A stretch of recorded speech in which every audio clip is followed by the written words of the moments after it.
Okay, asalaamaaleykum guys, welcome back to F.E.W. Anglais bu gaaw ci Wolof fast English in Wolof ngeen si ànd seen coach Bamba guys maa ngi leen nuyu bu baax di leen dara seen YouTube Anglais bu gaaw ci Wolof ngeen si ànd seen coach Bamba. So today suñu leçon bis bi dañ leen indil baatu anglais bu neex bu am solo mooy gotta tey la ñuy jàngale xool naka lañ koy utiliser ak kañ lañ koy utiliser. ok su fekkee yaa ngi soog ñëw suñu chaîne, su fekkee yaa ngi soog gis vidéo yi nga bëgg jàng anglais di ko jaarale ci làkkub olof, abonnel bës cloche notification su ko defee bépp lesson bépp vidéo anglais bu ñu dugal nga mën see teel a jot. ok guys, let's get down to the lesson.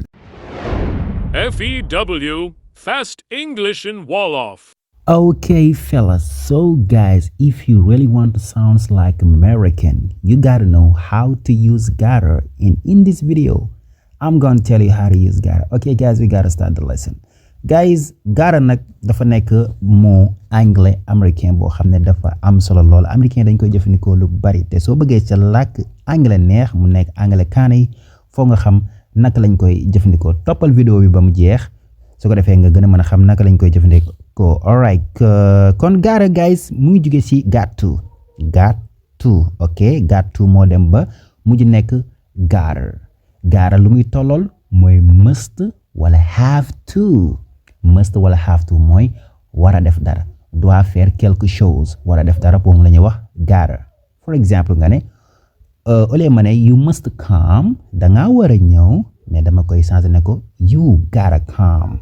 You gotta come, danga war a ñëw. You gotta come, danga war a ñëw. Américain bi loolu lay wax.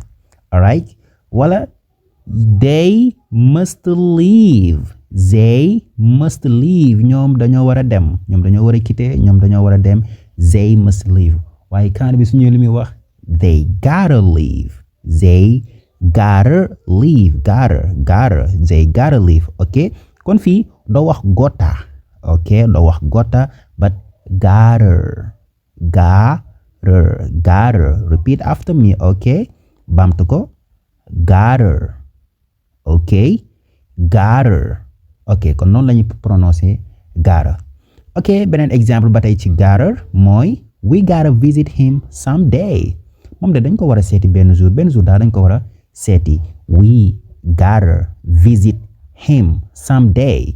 we gotta visit him someday. moom de dañ ko war a seeti benn jour daal moom dañ ko war a seeti. kon foofu su ma neexoon ma ne we must visit him someday wala ma ne we have to visit him someday.